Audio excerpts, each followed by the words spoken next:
네, 오늘 이 본문을 가지고 임마누엘이라고 하는 제목으로 함께 은혜를 나누기를 원합니다. 오늘 우리는 2020년의 성탄절 예배를 드리고 있습니다. 감사하고 또 기쁜 날이 아닐 수가 없습니다. 여러분들은 성탄절 그러면 어떤 생각을 하시는지요? 미국의 어떤 교수가 40명의 자신의 제자들에게 크리스마스에 생각나는 것이 무엇이냐고 그렇게 묻습니다. 그러니까 대부분의 학생들이 크리스마스 트리, 또 산타클로스, 또 선물, 혹은 캐롤, 혹은 크리스마스 카드를 이야기합니다. 그곳에는 예수님은 없습니다. 한 학생도 그날이 예수님의 탄생일임을 이야기하는 학생이 없었다는 것입니다. 이와 같이 어찌 보면 오늘의 성탄절은 상업주의와 그리고 쾌락주의에 밀려서 그 본질이 매우 흐려져 있는 것이 사실입니다. 존 데이비드라고 하는 사람이 두 개의 크리스마스가 있다라고 이야기합니다. 하나는 성도들이 예수 그리스도를 예배하는 크리스마스, 다른 하나는 엑스마스라 그러죠. 이 엑스라고 하는 것은 그리스도의 약자이지만 수학에서는 미지수입니다. 이게 헬라어에서 온 건데 헬라어에서는 이걸 키라고 발음을 합니다. 많은 사람들이 크리스마스를 엑스마스, 다시 말해서 아무 의미도 없고 그리고 자기 욕망을 채우는 그러한 날로 여기고 있다 생각이 듭니다. 그러면 성탄절의 진정한 의미가 무엇이라고 여러분들은 생각하십니까? 바로 그것은 사랑입니다. 우리가 알고 있듯이 요한복음 3장 16절에 보면 하나님이 세상을 이처럼 사랑하사 독생자를 주셨으니 라고 이야기하고 있는 부분에서 우리는 알 수가 있는 것입니다. 그런 성탄절이 어찌 보면 점점 형식화되어 가고 그리고 놀이 중심으로 바뀌어 가고 있음에 한탄하지 않을 수 없습니다. 구세군의 창시자인 윌리엄 부스는 이런 얘기했습니다. 앞으로 언젠가는 예수 없는 성탄절이 올 것이다. 십자가가 없는 교회가 나타날 것이다. 이렇게 이야기했는데 그분의 예지력이 두렵기만 합니다. 어찌 보면 성탄절을 알리는 그러한 집단들이 있어요. 백화점이라든지 술집이라든지 우체국. 어찌 보면 성탄절과는 전혀 상관없는 그런 곳에서 성탄절을 알려주고 있습니다. 다 상업화되어져 있는 것입니다. 성탄절 그러면 우리 모두가 생각하는 몇 가지의 이미지가 있어요. 첫째는 크리스마스 추리입니다. 매월 12월만 되면 거리에 추리가 등장을 해요. 올해는 코로나19 때문에 많이 보지는 못했으나 분명히 등장들을 합니다. 전방고지에도 추리가 세워지고 시청 앞에도 어김없이 추리가 세워집니다. 이 추리는 원래 8세기 영국의 보니페이스라고 하는 그 선교사, 이 사람이 독일에 선교사로 간 사람인데 독일의 어느 지방에 가보니까 거기에는 지방의 어떤 신을 섬기고 있었어요. 그게 오딘 신이었습니다. 근데 그네들은 매년 그 떡갈나무 거기에다가 사람들이 희생 제사를 드리는 모습을 이 보니페이스 선교사가 본 겁니다. 그곳에서 주님의 복음을 증거하고 그들을 예수 믿는 사람들로 만들고 난 다음에 그 떡갈나무 대신에 전나무를 세워놓고 그 전나무에다가 서로 선물을 주고받으면서 그 선물을 거기에다가 매달아 놓는 것, 그 장식을 한 것이 이 추리의 처음 출발이라고 하는 것이고요. 우리가 잘 알고 있는 마틴 루터가 16세기에 루터가 전나무를 자신의 집으로 실내로 들고 들어와서 거기에 불을 밝히고 각종 선물들을 거기에 달아맨 것이 유행이 되어서 지금 추리로 발전을 했다 합니다. 또 우리는 산타클로스를 떠올립니다. 이 산타클로스 할아버지는 특별히 어린아이들에게 매우 중요한 위치를 차지하고 있는 인물입니다. 이 사람은 어찌 보면 신화적인 인물이기도 한데요. 전설에 의하면 AD 270년에 옛 터키 항구 도시였던 파타라에서 태어나서 여기서 죽은 사람인데 이 사람의 이름이 성 니콜라스라고 하는 사람입니다. 이 사람은 굉장히 많은 자선을 베푼 것으로 유명합니다. 어느 결혼 적정기에 있었던 세 자매가 돈이 없어서 거리의 여인으로 팔려나갈 공경에 처했다는 사실을 알고 이 니콜라스는 금이 든 세 자루를 어떤 몰래 그 자루에다가 담아서 그리고 그 세 자녀에게 한 사람에 한 자루씩 주었다는 것입니다. 그래서 그 자루가 기원이 되어서 오늘날 선물을 담은 산타의 양말이 등장을 한 것으로 알려져 있습니다. 세 번째로는 크리스마스 카드도 있습니다. 요즘 카드를 보내는 일이 매우 드문 일이기는 하지만 제가 아동부 학생부 시절, 청년부 시절만 하더라도 얼마나 많은 카드를 쓰고 받았는가 하는 생각을 할 때 지금도 가슴 떨림을 가지고 있습니다.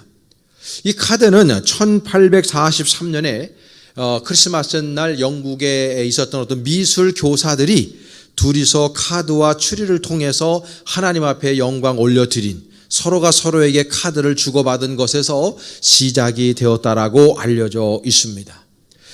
크리스마스 추리도 좋고 산타클로스 할아버지도 좋고 또 크리스마스 카드를 주고받는 것도 매우 중요하고 기쁜 일입니다. 그러나 이 성탄절의 가장 중요한 주인공은 우리 아기 예수님임을 우리가 기억해야 할 줄로 압니다. 여러분, 그렇기 때문에 성탄의 진정한 의미가 어디에 있을까? 라고 하는 거 오늘 두 가지로 말씀을 드리려고 합니다. 첫 번째, 성탄의 진정한 의미는 하나님의 예언의 성취라고 하는 것입니다. 우리가 알고 있듯이 창세기에서 인류가 원죄를 짓게 됩니다. 그리고 그 죄에 빠진 인간들에게 하나님 아버지께서는 3장 15절에 보면 여자의 후손을 보내주실 것이라는 약속을 하십니다. 이것이 구약의 예언인데 구약은 오실 메시아에 관한 예언이고 결국 그 구약의 예언이 성취된 것이 바로 예수 그리스도 안에서 나타났다는 것을 이야기합니다. 하나님은 예수님께서 오시기 700년 전에 이미 이사야 선지자를 통해서 예언하셨어요. 이사야서 7장 14절의 말씀에 보면 그러므로 주께서 친히 징조를 너희에게 주실 것이라 보라 처녀가 잉태하여 아들을 낳을 것이요 그의 이름을 임마누엘이라 하리라고 이미 700년 전에 예언해 놓으셨다는 것을 기억합니다. 오늘 본문 22절과 23절에도 보면 같은 이사야 7장 14절을 인용하면서 이렇게 말합니다. 이 모든 일이 된 것은 주께서 선지자로 하신 말씀을 이루려 하심이니 이르시되 보라 처녀가 잉태하여 아들을 낳을 것이요 그의 이름은 임마누엘이라 하리라 하셨으니 이를 번역한 즉 하나님이 우리와 함께 계시다 함이라고 말씀하고 있습니다. 그뿐만이 아닙니다. 이사야서 9장 6절에 보게 되면 이는 한 아기가 우리에게서 낳고 한 아들을 우리에게 주신 바 되었는데 그의 어깨에는 정사를 메었고 그의 이름은 기묘자라 모사라 전능하신 하나님이라 영존하신 아버지라 평강의 왕이라 할 것임이라고 말씀해 주고 있습니다. 여러분, 이 700년 전에 하나님 아버지께서 메시아가 예수님이 이 땅에 오심에 대해서 이미 예언을 해 놓으셨다고 하는 이 놀라운 말씀을 우리가 읽고 있는 것입니다. 그의 어깨에는 정사를 메었다고 이야기합니다. 영어 성경은 government라고 되어져 있습니다. 다시 말해서 온 우주 만물의 역사를 주관하시는 분이 바로 예수 그리스도라고 하는 것을 드러내주고 있는 내용의 말씀인 것입니다. 이사야는 메시아의 이름을 5가지로 묘사하고 있습니다. 첫째로는 기묘자라고 성경은 말씀하고 있어요. 이 기묘자라는 말씀은 말 그대로 기이하고 묘하신 분이다라는 의미를 가지고 있는 것입니다. 영어 성경에 보면 wonderful이라고 표현하고 있습니다. 놀라운 분인 것입니다. 그분의 탄생 자체가 놀랍고 그분의 죽으심도 놀랍고 그분의 부활 승천하심도 놀라울 수밖에 없는 분, 바로 그래서 그분을 기묘자라고 표현하는 것입니다. 또 하나는 그분을 모사라고 표현합니다. 이 모사라고 하는 말은 영어로 카운셀러라고 되어져 있습니다. 이게 파라클레토스라는 말과도 같은 뜻인데요. 다시 말해서 하나님 아버지 우리 예수님은 보혜사라는 뜻이기도 하고 그리고 그 안에 상담자라고 하는 의미를 가지고 있는 것입니다. 그러니까 여러분 우리가 예수 그리스도께서 우리들에게 상담자가 되시는 분입니다. 우리 인류가 얼마나 많은 문제들을 가지고 있습니까? 우리 개인의 역사도 너무나 힘들고 어려운 인생을 우리가 살아가고 있지 않습니까? 우리에게는 상담자가 필요합니다. 우리들이 가지고 있는 문제를 누군가에게 내어놓고 상담할 필요가 있는 사람들입니다. 우리가 연약하기 때문이죠. 그런데 예수 그리스도께서는 우리들의 진정한 카운셀러가 되시는 분이라고 우리에게 이야기해주고 있는 것입니다. 세 번째로는 그분을 전능하신 하나님이라 Mighty God이라고 표현하고 있습니다. 우리 주님의 능력은 무한적이다라고 하는 것을 드러내고 있는 것이죠. 우리가 알고 있는 신약 성경에 보면 그분은 물로 포도주를 만드신 분이기도 하고 안진뱅이를 일으키신 분이기도 하고 오병이어로 5,000명 이상을 먹이신 분이기도 하며 바람과 풍랑을 말씀으로 잔잔케 하신 분이기도 하고 수많은 병자들을 말씀으로 고쳐주신 분임을 기억합니다. 그뿐이 아닙니다. 그분은 이 성경에 보게 되면은 죽은 사람을 세 사람을 살렸습니다. 회당장 야이로의 딸, 그리고 나인성 과부의 아들, 그리고 우리가 알고 있듯이 나사라오, 이 사람을 살린 분이 바로 예수님이십니다. 그러니까 예수님께서는 수많은 초자연적인 능력을 발휘하신 Mighty God이라고 하는 것을 우리들에게 증거해 주고 있는 것이죠. 더 나아가서 그분은 영존하시는 하나님이라 그랬어요. Everlasting God이라고 표현합니다. 그분은 말 그대로 어제도 계셨고 오늘도 계시고 그리고 내일도 계신 영원히 동일하신 분이 바로 그분이라고 우리에게 표현해 주고 있습니다. 그분이 영원히 함께 하시는 분, 우리와 함께 동행하시고 우리의 모든 처지를 아시고 우리의 역경과 어려움을 아시는 그분이 날마다 우리와 함께 하시는 분이라는 것을 드러내 주고 있는 말씀입니다. 또 하나는 평강의 왕이다. Prince of Peace. 그분은 우리들에게 평안을 주시는 분이다 라고 하는 것입니다. 우리가 인생 살아가면서 얼마나 힘들고 어려운 인생을 우리가 살아갑니까? 올 한 해도 우리는 코로나19로 인해서 참 버거운 인생을 우리가 하루하루를 살아내야만 했습니다. 그럼에도 불구하고 우리 안에 기쁨이 있고 우리 안에 감사가 있는 이유는 그분께서 저와 여러분들에게 평강의 은혜를 내려주시고 있기 때문인 줄로 믿습니다. 바로 그런 분이 우리 구주 예수 그리스도, 그분이 바로 오늘 우리들 역사 안으로 오셨다는 것을 우리가 기억해야 하는 것입니다. 두 번째로 이 귀한 성탄의 의미는요, 임마누엘로 그분이 오셨다는 것입니다. 오늘 본문 23절에 보면은 이사야서 7장 14절을 인용한 말씀이죠. 보라, 처녀가 잉태하여 아들을 낳을 것이요 그의 이름을 임마누엘이라 하라라고 표현해 주고 있습니다. 임마누엘이라고 하는 말은 세 글자가 합쳐진 합성어입니다. 임마라고 하는 것은 함께란 뜻이고 누라고 하는 것은 우리란 뜻이고 엘은 하나님이란 뜻입니다. 그러니까 임마누엘은 하나님이 우리와 함께 계시다라고 하는 의미를 가지고 있는 것입니다. 항상 우리와 동행하시는 분이 바로 우리 예수님임을 드러내고 있는 것이죠. 여러분, 우리네 인생길이 얼마나 힘들고 어렵습니까? 우리네 인생길이 우리 마음대로 펼쳐지질 않습니다. 그래서 우리들의 인생길이 어찌 보면은 배를 타고 가는 망망대해를 가는 그러한 실정에 있다고 말합니다. 때로는 햇빛이 비칩니다. 순풍의 바람이 불어서 아주 잘 나갈 때가 있지만은 때로는 비바람이 있고 풍랑이 일고 태풍이 몰아침으로 말미암아 우리의 인생은요 이리저리 휘둘릴 때가 너무나 많이 있고 내 힘과 내 능력으로는 도저히 그 모든 것들을 헤쳐나갈 수 없는 상황 속에 빠질 때가 많아요. 사면초가와 같이 갇힐 때가 너무나 많고 너무너무 힘든 벽이 가로막고 있어서 그 자리에 주저앉고 싶을 때도 많고 우리들의 생을 포기하고 싶을 때도 얼마나 많았는지 몰라요. 여러분, 코로나19 상황도 마찬가지 아닙니까? 우리 인류가 할 수 있는 것이 아무것도 없었습니다. 얼마나 힘들고 버거운 일들을 우리가 만나고 살아가는지 몰라요.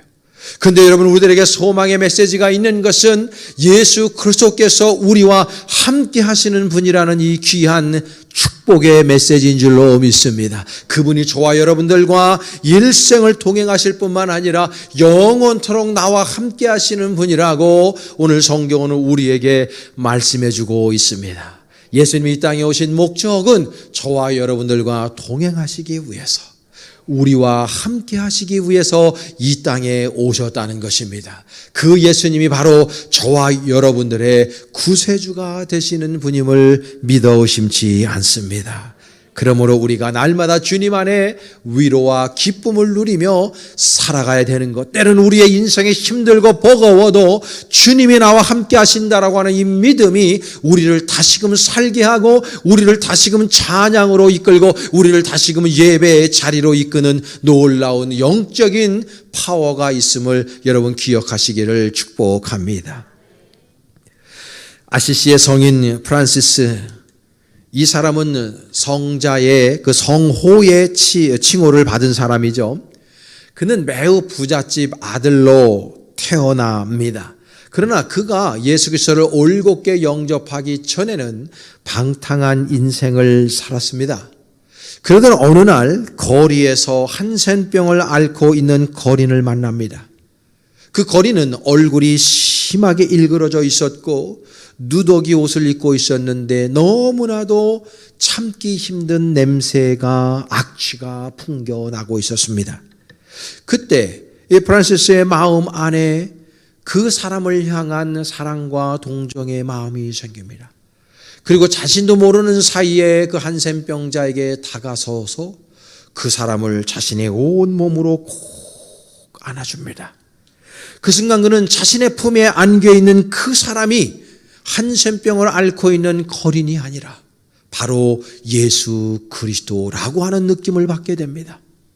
그리고 그의 마음 안에 이제는 내가 이 방탕한 삶을 다 청산하고, 그리고 이렇게 헐벗고 굶주리고 아파하는 사람들을 위해서 내 인생을 예수님을 통해 살아야 되겠다는 마음을 가지고, 그때부터 그는 가난한 사람, 헐벗고 굶주린 사람, 사회적으로 소외되고 약자인 사람들을 위해서 인생을 살아가게 됩니다. 프란시스는 이렇게 말합니다. 우리의 옷을 가난한 사람들에게 벗어줍시다. 우리가 지금 입고 있는 옷은 우리보다 가난한 사람을 만날 때까지 우리가 잠시 빌려 입은 것뿐입니다. 이렇게 이야기합니다. 사랑하는 여러분, 아기 예수님은 왕궁이나 큰 대저택에서 태어나지 않으셨습니다. 그분은 마구간을 통해 우리 이 세상에 우리 곁에 임마누엘로 오셨습니다. 여러분, 성탄의 주인공은 산타클로스가 아닙니다. 루돌프 사슴도 아닙니다. 크리스마스 트리나 카드도 아닙니다. 오직 우리 예수 그리스도께서 이 성탄의 주인공이 되시는 줄로 믿습니다. 그분은 약자에게 오셨습니다. 그분은 낮은 곳으로 오셨습니다. 그분은 헐벗고 굶주린 자들, 병자들 절대로 외면하지 아니하시고 그들의 친구가 되어주셨습니다. 그들의 질병을 고쳐주셨고 그들의 아픔을 치유하셨고 만져주셨던 분, 그 사람들과 함께 호흡하며 동고동락했던 분이 바로 우리 구주 예수 그리스도인 줄로 믿습니다. 그러므로 우리가 이 성탄의 절기를 맞이하면서 우리도 예수님처럼 사회적인 약자들에게 손을 내밀고 힘들고 버거워하고 아파하고 절규하고 고난 가운데 있는 사람들에게 손 내밀어 예수의 사랑을 전하고 예수님처럼 그들을 섬기는 삶을 살아갈 수 있어서 예수님 바라보시기에 가장 합당하고 기쁜 삶을 살아가는 성숙한 우리 모든 벌떼 식구들 될 수 있기를 주님의 이름으로 간절히 축원합니다.